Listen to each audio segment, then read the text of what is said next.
One guy that's not getting a pay cut is Adam Gaudette. 19 goals for Adam Gaudette. Sure, you could say a lot of them came in a bunch at the start of the season, but 19 goals is 19 goals. Was a plus 12, averaged 10.5 minutes per game. Where do you even start with negotiations with Gaudette? No clue, Ross. Like, this guy goes from leading the AHL in goals and gets a 1 year, league minimum deal, or a little more, I guess. It's two-way. Yeah. So, and then he lights it up with a hot start and finishes the year with 19 goals, a plus 12.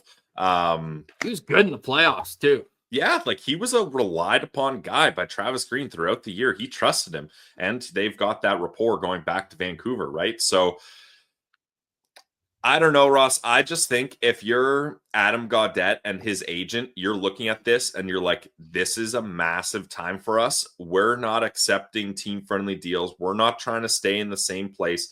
We're going for the bag. Personally, I see him trying to get a 1 year deal at like $2.5 million with the Chicago Blackhawks or something like that. Like, a team that's just like, we need goals and we've got cap space. I see him just trying to get the bag for 1 year and capitalize on having a hot start. I don't see him signing a 2-3 year deal at like 1.2 or something. If I was Adam Gaudette's agent, I would be calling every team with the most cap space and saying, hey, are you interested in my client? He has found his footing in the National Hockey League. He has shown that he doesn't have to be one of those guys where if he's not in the top 6 as a scoring style player, that he's irrelevant. He showed that he can be a guy relied upon to win faceoffs, over 50% of them. He wants to be on the penalty kill, had a great play that his agent can show teams stealing the puck off of Austin Matthews and making a great play in Game 5 in Toronto in the playoffs. Like, he's got a lot going for him, so much so that I would have a quick conversation with him. Hey, we know you love playing for Travis Green. We'd like to have you back, but what's it going to look like? And if that conversation starts with him asking for more than $1.1 million, I probably say, good luck to you. Congratulations. You did us a solid signing a 2-way contract, and you are a very valuable fourth line piece, but we just can't fit that into the team salary structure that we're building. Yeah, I mean, cost-wise, the Ottawa Senators hit a home run with Adam Gaudette last season. Now, how long do you want to test your luck on that? Or I guess that's not a fair way to put it. Do you believe Adam Gaudette can be that consistent? I'd like to word it that way.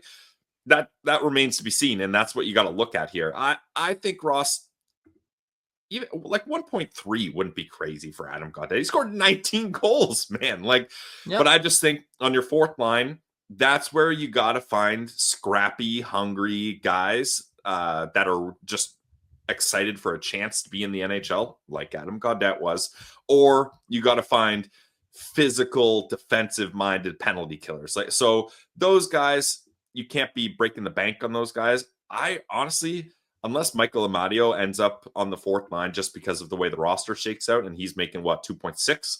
I don't want anyone making over $2 million on my fourth line for sure. So if I'm talking to Adam Gaudette, I don't want to give him term either. I feel bad shortchanging these guys with just 1 year offers, but yeah, I would go something 1 year, 1.3, something like that. And if he doesn't take it, you say, I hope you get the bag somewhere else. Yeah, I agree with that. And The Athletic, they do those player cards. They said he played at a $2.2 million market value this season. That's what I'm saying. Like, a team is good. I bet he gets an offer 1 year, $2.5 million from some team in the open market. I wouldn't be surprised. But you don't touch that if you're the Ottawa. You don't do that if you're Ottawa. No, but for a rebuilding team, that's great. Yeah, I agree. And he's 28 years old. It's not like this guy like he's in his prime right now. Obi Baker winner. There you go. Yeah. And at AFP Analytics, they weren't, I don't want to say fooled. I think that's the wrong word, but they weren't impressed to the point where they think it's going to be consistent 19, 20 plus goal scorer type guy. They have him projected at 1 year at 1.03. And if I'm Steve Staios, I happily sign that contract. But as you alluded to, Adam Gaudette's not touching that. It's very, and I mean, good on him, man. Yeah. Perfect timing for his career too.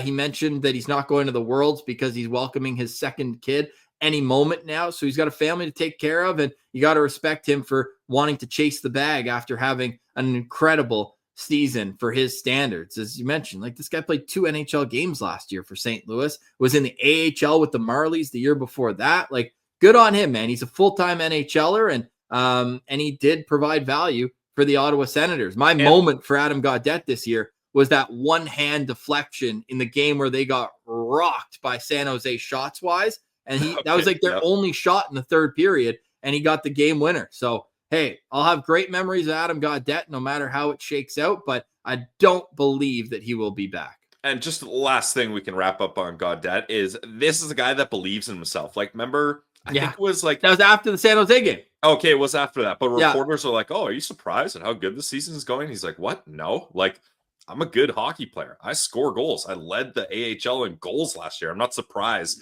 that I'm able to do it at the NHL. So this is a guy that believes in himself. He's not going to shortchange himself just to be happy to have an opportunity to be in the NHL again.